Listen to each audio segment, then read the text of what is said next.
오늘 하루도 주님의 인도하심과 보호하심을 풍성하게 경험하는 그런 하루가 되기를 축복합니다. 오늘 본문은 이사야 63장, 이어서 64장입니다. 에돔에서 오시는 이분은 누구신가? 붉게 물든 옷을 입고 보스라에서 오시는 이분은 누구신가? 화려한 옷차림으로 권세 당당하게 걸어오시는 이분은 누구신가? 그는 바로 나다. 의를 말하는 자요, 구원의 권능을 가진 자다. 어찌하여 네 옷이 붉으며 어찌하여 포도주 틀을 밟는 사람의 옷과 같으냐? 나는 혼자서 포도주 틀을 밟듯이 민족들을 짓밟았다. 민족들 가운데서 나를 도와 함께 일한 자가 아무도 없었다. 내가 분내어 민족들을 짓밟았고 내가 격하여 그들을 짓밟았다. 그들의 피가 내 옷에 피어 내 옷이 온통 피로 물들었다. 복수할 날이 다가왔고 구원의 해가 이르렀다는 생각이 들었으나 아무리 살펴보아도 나를 도와서 나와 함께 일할 사람이 없었다. 나를 거들어주는 사람이 없다니 놀라운 일이었다. 그러나 분노가 나를 강하게 하였고 나 혼자서 승리를 쟁취하였다. 내가 분노하여 민족들을 짓밟았으며 내가 진노하여 그들이 취하여 비틀거리게 하였고 그들의 피가 땅에 쏟아지게 하였다. 나는 주님께서 베풀어 주신 변함없는 사랑을 말하고 주님께서 우리에게 하여 주신 일로 주님을 찬양하였습니다. 주님께서 우리 모두에게 베푸신 은혜, 그의 긍휼과 그의 풍성한 자비를 따라서 이스라엘 집에 베푸신 크신 은총을 내가 전하렵니다. 주님께서 이르시기를 그들은 나의 백성이며 그들은 나를 속이지 않는 자녀들이다 하셨습니다. 그런 다음에 그들의 구원자가 되어 주셨습니다. 주님께서는 그들이 고난을 받을 때에 주님께서도 친히 고난을 받으셨습니다. 천사를 보내셔서 그들을 구하게 하시지 않고 주님께서 친히 그들을 구해 주셨습니다. 사랑과 긍휼로 그들을 구하여 주시고 옛적 오랜 세월 동안 그들을 지켜들고 안아 주셨습니다. 그러나 그들은 반역하고 그의 거룩하신 영을 근심하게 했습니다. 그러므로 그는 도리어 그들의 대적이 되셔서 친히 그들과 싸우셨습니다. 그들은 지난날 곧 주님의 종 모세의 날을 생각하며 물었습니다. 그의 백성 곧 양떼의 목자들을 바다로부터 올라오게 하신 그분이 이제는 어디에 계시는가? 그들에게 그의 거룩한 영을 넣어주신 그분이 이제는 어디에 계시는가? 그 영광스러운 팔로 모세를 시켜서 오른손으로 그들을 이끌게 하시며 그들 앞에서 물을 갈라지게 하셔서 그의 이름을 영원히 빛나게 하신 그분이 이제는 어디에 계시는가? 말이 광야에서 달리듯이 그들을 깊은 바다로 걸어가게 하신 그분이 이제는 어디에 계시는가? 주님의 영이 그들을 마치 골짜기로 내려가는 가축대처럼 편히 쉬게 하시지 않았던가? 주님께서 이렇게 주님의 백성을 인도하셔서 주님의 이름을 영광스럽게 하셨습니다. 하늘로부터 굽어 살펴 주십시오. 주님이 계시는 거룩하고 영화로우신 곳에서 굽어 보아 주십시오. 주님의 열성과 권능은 이제 어디에 있습니까? 이제 나에게는 주님의 자비와 긍휼이 그쳤습니다. 주님께서는 우리 아버지십니다. 아브라함은 우리를 모르고 이스라엘은 우리를 인정하지 않는다 해도 오직 주 하나님은 우리의 아버지십니다. 옛적부터 주님의 이름은 우리의 속량자이십니다. 주님 어찌하여 우리를 주님의 길에서 떠나게 하시며 우리의 마음을 굳어지게 하셔서 주님을 경외하지 않게 하십니까? 주님의 종들 곧 주님의 유산인 이 지파들을 보셔서라도 돌아와 주십시오. 주님의 거룩한 백성이 주님의 성소를 잠시 차지하였으나 이제는 우리 원수들이 주님의 성소를 짓밟습니다. 우리는 오래전부터 주님의 다스림을 전혀 받지 못하는 자같이 되었으며 주님의 이름으로 불리지도 못하는 자같이 되었습니다. 64장입니다. 주님께서 하늘을 가르시고 내려오시면 산들이 주님 앞에서 떨 것입니다. 마치 불이 섭을 사르듯 불이 물을 끓이듯 할 것입니다. 주님의 대적들에게 주님의 이름을 알게 하시고 이방 나라들이 주님 앞에서 떨게 하여 주십시오. 주님께서 친히 내려오셔서 우리들이 예측하지도 못한 놀라운 일을 하셨을 때에 산들이 주님 앞에서 떨었습니다. 이런 일은 예로부터 아무도 들어본 적이 없습니다. 아무도 귀로 듣거나 눈으로 본 적이 없습니다. 주님 말고 어느 신이 자기를 기다리는 자들에게 이렇게 할 수 있었겠습니까? 주님께서는 정의를 기쁨으로 실천하는 사람과 주님의 길을 따르는 사람과 주님을 기억하는 사람을 만나 주십시오. 그러나 주님 보십시오. 주님께서 진노하시는 것은 우리가 오랫동안 죄를 지었기 때문입니다. 우리가 어찌 구원을 받겠습니까? 우리는 모두 부정한 자와 같고 우리의 모든 의는 더러운 옷과 같습니다. 우리는 모두 나뭇잎처럼 시들었으니 우리의 죄악이 바람처럼 우리를 휘몰아갑니다. 아무도 주님의 이름을 부르지 않습니다. 주님을 굳게 의지하려고 분발하는 사람도 없습니다. 그러기에 주님이 우리에게서 얼굴을 숨기셨으며 우리의 죄악 탓으로 우리를 소멸시키셨습니다. 그러나 주님은 우리의 아버지십니다. 우리는 진흙이요 주님은 우리를 빚으신 토기장이십니다. 우리 모두가 주님이 손수 지으신 피조물입니다. 주님 진노를 거두어 주십시오. 우리의 죄악을 영원히 기억하지 말아 주십시오. 주님 보십시오. 우리는 다 주님의 백성입니다. 주님의 거룩한 성읍들이 광야가 되었습니다. 시온은 광야가 되었고 예루살렘은 황폐해졌습니다. 우리의 조상이 주님을 찬송하던 성전, 우리의 거룩하고 영광스럽던 성전이 불에 탔고 우리에게 즐거움 주던 곳들이 모두 황폐해졌습니다. 주님 형편이 이러한데도 주님께서는 그저 가만히 계십니까? 그렇게 잠잠히 계셔서 우리가 극심한 고통을 받도록 하시렵니까? 아멘.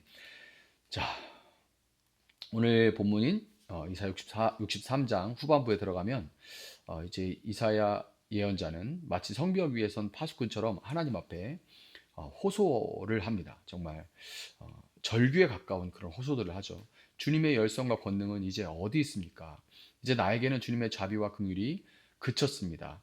주님 어찌하여 우리를 주님의 길에서 떠나게 하시며 우리의 마음을 굳어지게 하셔서 주님을 경외하지 않게 하십니까? 우리는 오래전부터 주님의 다스림을 전혀 받지 못하는 자가 되었으며 주님의 이름으로 불리지도 못하는 자가 되었습니다. 막 이렇게 절규하죠. 절규하던 이 예언자 이사야는 64장 1절에 들어서 이제 이렇게 호소하는데 뭐라고 하냐면 주님께서 하늘을 가르고 내려 오시면 산들이 주님 앞에서 떨 것입니다. 이게 땅에서는 전혀 소망이 없고 인간의 힘으로는 이 문제를 해결할 수 없으니 하늘부터 하나님만이 오셔서 이것을 해결할 수 있습니다. 처절한 고백이죠. 우리 삶에도 이런 순간이 있습니다. 내 힘으로 가정을 일으켜 보려 하거나 관계를 회복해 보려고 하거나 내 의지로 신앙생활을 바로잡아 보려고도 하지만 마치 모든 것들이 작정이라도 한 것처럼 도무지 변하지 않는 그런 날들이 있죠. 왜 하나님은 침묵하시면서 하늘 문을 닫으신 것처럼 그렇게 느껴질까요? 예언자는 오늘 그 원인을 정확하게 진단합니다. 어느 정도 종교적 열심을 우리가 내고 나면 뭐 특별 새벽 기도를 한다거나 금식을 한다거나 뭐 헌금을 어느 정도 일정액 한다거나 이렇게 종교적 열심을 내고 나면 우리는 흔히 그래도 내가 이래도 이만큼은 노력을 했으니까 하나님이 줄어주시겠지 하는 기대하는 그런 마음이 들기도 하는 게 사실이에요. 그렇지만 오늘 64장 6절에서는 우리의 실존을 이렇게 적나라하게 폭로합니다. 우리는 모두 부정한 자와 같고 우리의 모든 의는 더러운 옷과 같습니다. 우리는 모두 나뭇잎처럼 시들었으니 우리 죄악이 바람처럼 우리를 이 낙엽이 굴러가듯이 휘몰아 갑니다. 이렇게 우리의 실존에 대해서 폭로해요. 하나님 앞에서 내세우려고 했던 우리의 모든 어떤 조그마한 그런 종교적인 열정, 나의 도덕적인 좀 내가 우월하다고 생각하는 이 정도면 뭐 생각하는 그런 도덕적인 성취, 내가 쌓아 올린 어떤 공로들이 거룩하신 하나님 보시기에는 누더기에 불과하다는 거예요. 우리는 잎사귀 같이 시들어서 우리의 죄악이 바람처럼 우리를 몰아가는 그런 존재입니다. 7절 아무도 주님의 이름을 부르지 않습니다. 주님을 굳게 의지하려고 분발하는 사람도 없습니다. 이것이 우리의 전적인 무능력이죠. 인간에게는 종교성이 있어서 무언가를 찾지만 하나님께서 먼저 스스로를 나타내시지 자신을 드러내시지 않으시면 우리는 결코 하나님을 만날 수가 없습니다.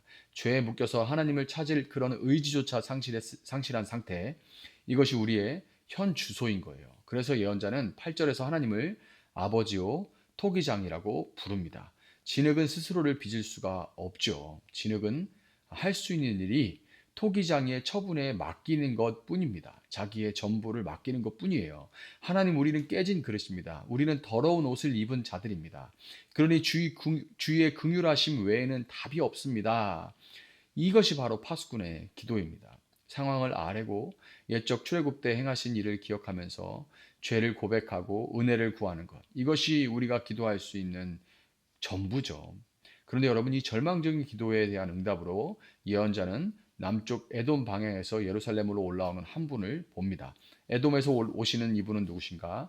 붉게 물든 옷을 입고 보스라에서 오시는 이분은 누구신가? 한 용사가 걸어오는데 그의 의복이 굉장히 화려하고 능력이 큽니다. 그런데 그의 옷의 색깔이 심상치가 않죠. 붉어요. 붉다는 것은 심판으로 그 피가 옷에 튄 그런 옷을 말하는 겁니다. 하나님은 이스라엘을 괴롭히던 원수 에돔을 심판하시고 열방을 진멸하십니다. 이 장면은 일차적으로는 하나님의 백성을 괴롭히던 원수들에 대한 철저한 심판과 복수를 보여주고 있어요. 하나님은 자기 백성을 구원하시기 위해서 원수들을 홀로 진멸하시는 강력한 전사이십니다. 그분은 아무도 도와주는 이가 없을 때 자신의 팔로 구원을 베푸시고 분노로 원수를 갚으시는 분입니다. 그런데 여러분, 거룩하신 이 심판의 하나님이 하늘을 가르고 내려오셔서 죄를 심판하시는데 그 심판에서 우리는 제외된다는 것이 당연한 것이 아니죠. 에돔만 죄인은 아니잖아요. 이스라엘은, 그리고 오늘 우리는 하나님 앞에서 떳떳할 수 있을까요? 만약 붉은 옷 입은 용사가 공의의 칼날을 휘두르러만 오셨다면 그 날은 구원의 날이 아니라 우리 모두가 진멸당하는 날이 되어야 마땅합니다. 그러나 이사야가 보았던 그 하늘을 가르는 역사와 붉은 옷을 입은 용사의 이미지는 신약에 와서 예수 그리스도를 통해서 온전히 성취되게 됩니다. 마가복음 1장 10절을 보면 예수님이 세례를 받으시고 물에서 올라오실 때 하늘이 갈라지는 것을 보셨어요. 하나님 정말로 하늘을 찢고 이 땅에 내려오셨습니다. 심판주가 아니고 구원자로 아들의 모습으로 내려오셨습니다. 골고다 언덕을 오르시는 예수님은 겟세마네, 기름 짜는 틀이라는 뜻이에요. 차규기 뭐 이런 거죠.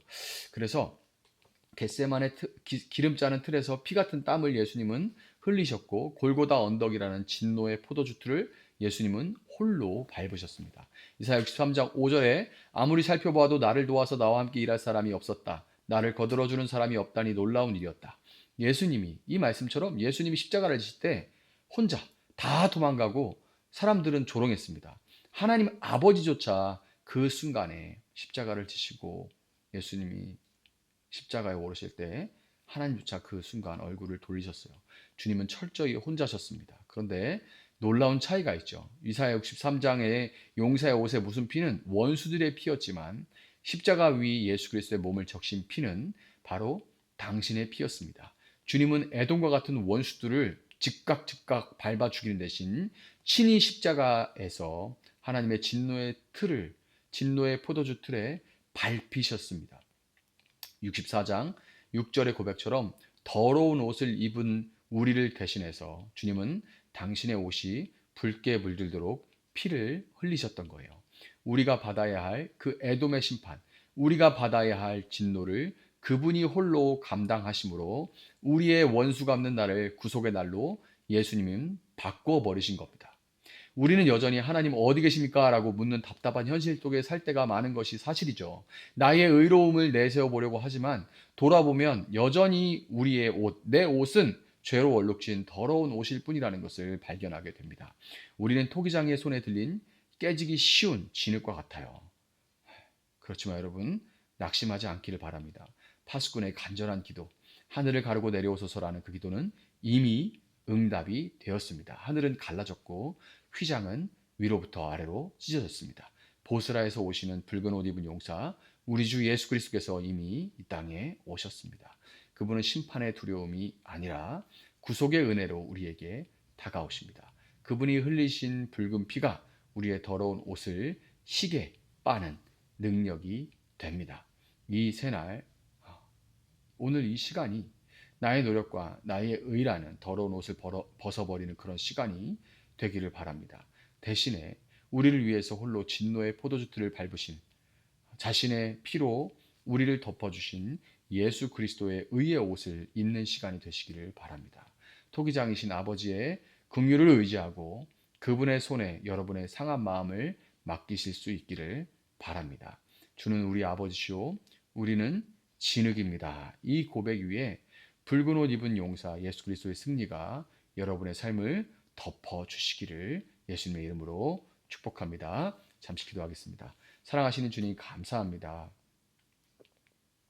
주님께서 십자가에 오르심으로 우리를 대신해서 우리의 이 낙엽같이 바스러지고 쉽게 굴러가고 이리저리 바람 부는 대로 불려나가는 것 같은 우리의 죄 많은 인생, 연약한 인생을 주님께서 십자가에서 피를 흘리심으로 옷이 찢기시고 휘장이 찢어짐으로 그 생명이 찢어짐으로 우리를 위해 피를 흘리심으로 우리를 건져 주셨음을 믿습니다.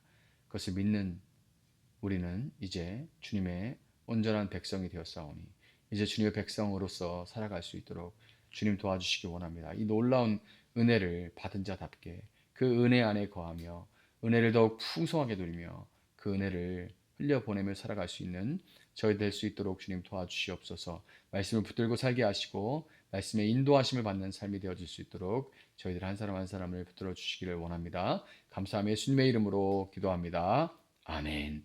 오늘 주신 말씀 붙들고 계속해서 기도합니다.